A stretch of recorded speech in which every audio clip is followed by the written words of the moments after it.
Growing up, I had dreams and aspirations, but always felt like the kid that didn't fit in. For the most part, I wasn't a bad kid, but when I made the transition into adulthood, I turned to the streets for guidance.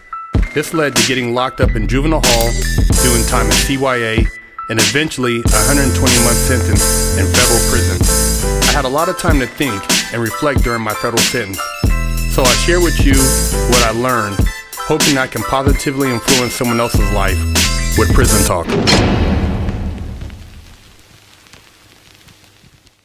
What's up?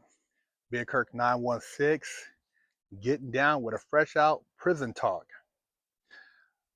One of the viewers emailed us a question, and he said, Big Herc, what do you think about people that snitch to get out of doing a bunch of time, but then they still end up doing time anyways? And is snitching ever justified? To that question, I'm going to answer it backwards, because is snitching ever justified? If you're a civilian and you're living a square life, you're not in the game, you're not robbing, stealing from people, committing dirt in the streets. If somebody does something to you, somebody harms your family, your recourse is to go to the police. That's not snitching. You're going to the police. Not everybody knows how to handle things in a way where they can get their justice outside of, quote unquote, the legal justice system. As far as people in the streets, when you're out there doing dirt, you're selling drugs, you're robbing, you're stealing, you're burglarizing, whatever you're doing, and you're living it up, buying things, traveling, and you get caught, and you start sitting there thinking, I'm looking at this much time, and then you start thinking about, well, they offered me, if I told on this dude, I told on that dude, I can get this time off, but these guys ain't the one who got caught, I'm the one who got caught. Use a rat if you go tell, because you put yourself in that predicament. Nobody told you to go out there and not get a 9 to 5. Nobody made you go rob. Nobody forced you to commit crime. If you're in the game like that, then there are consequences to the game. See, that's the thing. It's like people want to do things in the game or run their mouth, but then they don't want to deal with the consequences of their actions. Everything has a reaction. You run your mouth, you rob from somebody, you steal from somebody, you burglarize somebody, you shoot at somebody. There's a consequence to that. You can't just get away scot-free, and that's the thing about what's going on now. Everybody thinks, man, I can just tell and there's no consequences. I can get away scot-free. And it doesn't work like that. You might think you got away scot-free, but let me tell you something. A lot of the people in law enforcement have no respect for snitches, for rats, and your paperwork will leak out. And so you might think you're doing cool. Maybe you running around, you're back in the streets, you're back in the game, you're talking on social media, you're bragging about this. Well, somebody that might be connected to somebody that knows somebody might send somebody at you, and you'll never see it coming. And that's the thing, man. You can't expect there not to be a consequence to you snitching on someone when you got caught. When you made the choice to make that move or to do that dirt or to pull that trigger or to rob that bank or to put that jewelry store lick together, that's your choice. What you should do before you're out there committing any crimes, go get the federal sentencing guideline or the state guideline for your state to see what these different charges, what they carry. And maybe you'll think, okay, well, shit, okay, if I do this and get caught with this much drugs, I'm looking at this much time. If I rob this bank, I'm looking at this much time. And maybe I need to go research, if I did get caught, how would I defend myself legally? What are my legal uh, actions I can take in a situation? I mean, these guys are doing, it's like you're doing things, and when the ship falls out the bottom, you just look around, and then the first thing you do is when they come in there with that Coca-Cola or that Pepsi or that Gatorade with that honey bun or that hamburger, you just start telling everybody because you didn't even know what you were getting into. It's almost mind blowing, because I've been in that situation. You get in there and you're like, man, you didn't study the Constitution, you didn't study your Bill of Rights, you didn't even understand what kind of jurisdiction the court was in, you didn't understand any of these things, but your back's against the wall, and now you're thinking, how can you get out? Every time I got arrested, I had to go do some time. Didn't tell on anybody. Did my time. And I've seen guys uh, stand up, do their time, get out, solid dudes, respect, live their life, and just kind of dealt with it. And then there's people, who have even told and still got 20 years instead of getting a life. And they put them in protective custody or they move them around. And a lot of times these people can't leave well enough alone, so they want to still be in the limelight. And then that's when they get caught up and get exposed, because they should have just scurried into a little hole and hid out. But they want to somehow, oh man, I was a G, I was doing this and doing that, I was in jail, I was blah, blah, blah. And come to find out, you was in a camp. You told on some people. That's why you went to the camp, because they didn't want you on the main line, because if somebody had found out about you, you would have got pressed. And so the snitching thing, man, that's your choice. If you want to tell on somebody, I've heard of guys going so far even to tell on their mamas, man, you know, because they're like, man, that's not my dope, and put their mom in a horrible predicament. And these are people who they have no morals or values. If you're in the streets, people can be, oh, okay, it's questionable, but there are street ethics. There's ethics to the streets, man. But a lot of that's went out the door. Um, I see the biggest promoter of the snitch culture is hip hop. Hip hop, by allowing a lot of these guys who have been known to be rats or to be just dirt balls, have platforms, share their stories, it's allowed the whole snitch culture to be like it's no big thing. And then a lot of the penitentiary, they're changing now. They got snitches. There's more snitches on the yard than there are solid dudes. So if you want a program, they expect you to be around these snitches or these pedos and for you to be cool with it. And so they're trying to condition people to be like, hey, it's all right if this guy's a rat or he's a pedo. He can still, he's just like you. No, he's not. He'll never be like you or I. But that's a choice you got to make.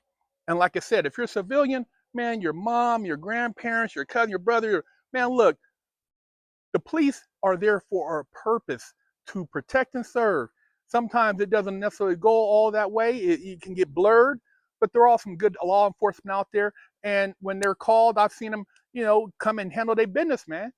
And when I wasn't on the other side, I've had good relationships with popos. I ain't had no issues, man. As far as seeing them at car shows and passing, I never really got harassed like that. When I did get sweated, I was doing some shit. But for those who think it's cool and you want to play both sides, you're putting your life out there, and like I said, the hip hop culture, they kind of entertain that. But I give one thing to the Mexican culture, Hispanic culture. They don't play that, man. If they find out that you told on somebody, whether you're Dominican, Puerto Rican, Mexican, El Salvadorian, Cuban, man, they do not let you back in. You're not coming back in. You're done. You're done. You have no return.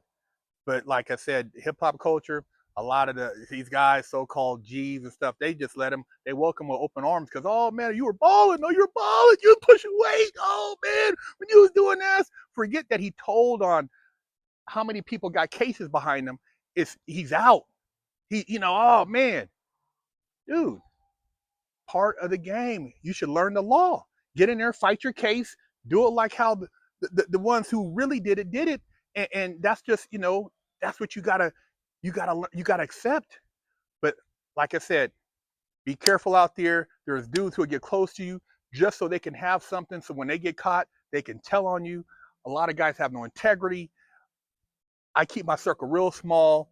Um, a lot of cats live by a different code these days, and it's just how it is. These guys are high on pills. They get they getting high on drugs and doing all kind of other stuff. They caught up with these women, and so when they get locked up, they don't want nobody pumping on their baby mama. They don't want nobody to be up in their house. So they just start telling, thinking they're gonna get right back out, go right back to their house, go right back to their baby mama, and that's why they just they don't care. They do what they have to do, and those people are dangerous. So just watch yourself. And shout out to all my viewers out there for the questions, the fans out there who share the channel.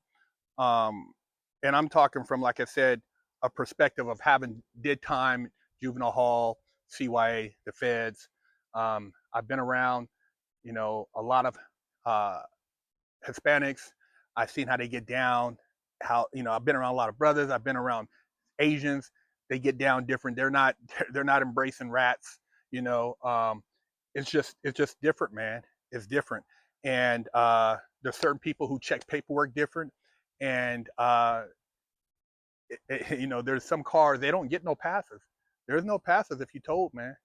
So they obviously want to make it more acceptable so that people just keep telling on each other. Most people tell on themselves by just putting stuff out there and social media, and they could just go on social media and see like, oh, this guy's basically that's a different kind of telling.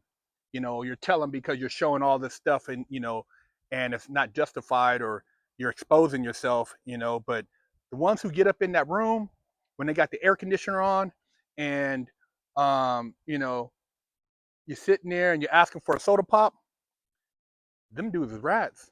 Or the dude who pulls around behind the federal building and walks underneath, he's a rat, man. He's working for those people, man.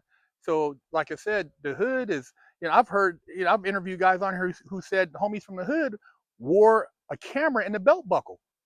Another person said they had a camera in the pendant of their necklace. So there are snitches and rats. So when people start asking you a bunch of stuff, start thinking, wait, what are they? Why are you asking me all this stuff? What is your intentions? Be careful, man. Be careful. There are a lot of rats and snitches out there right in front of your face. Big Herc, 916, getting down with a prison talk. Fresh out. Big Herc 916 with Fresh Out Ministries. We're doing a new program where we're doing a takeover of a mom pop cafe or restaurant, and we're doing a pay it forward. So we're going to offer free meals at this particular restaurant or cafe, mom pop, for a certain amount of time, and we are asking that you make a donation to pay it forward so that we can continue doing this program for other mom pop restaurants and cafes, because we know that it's hard times out here. You have a lot of people that talk the talk, but they don't walk the walk. And so we're actually walking the walk. We've been doing it for over 11 years on social media. We've been getting shadow banned. We've been getting demonetized. So we want to give back, and this is our way of giving back to helping everybody through these trying times with this economy. A lot of churches, they got $100 billions, and you don't see them out here helping the people who are in times of need, but they're still taking in the form of donations but how's it helping the community? We want to build a community sense where we help each other, we can all overcome. You can't sit around wait for somebody to save you. You got to save yourself. And this is the way you do it. So by us being able to do these takeovers with Fresh Out Ministries, with the mom pop restaurants and cafes, we want to be able to film, talk to you guys, get your feedback on what's going on right now in society. Hopefully you guys find it in your heart to donate. This donation, which is a pay it forward, will allow us to do other mom pops around the country eventually. But right now we're going to be in Southern California and Los Angeles, Orange County. So hey, reach out to your local businesses there.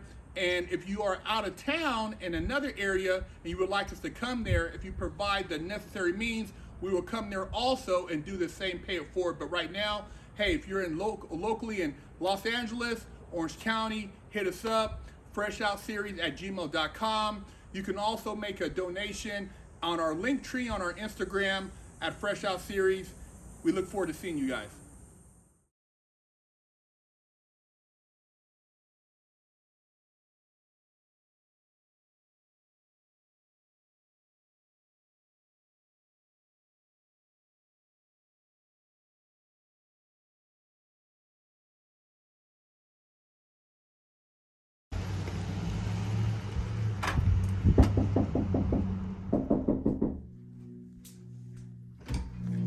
Hello, my name is Big Kirk 916, and I'm with the Wash Your Ass Committee, and I'm traveling across America helping people wash their ass and get their booty holes clean.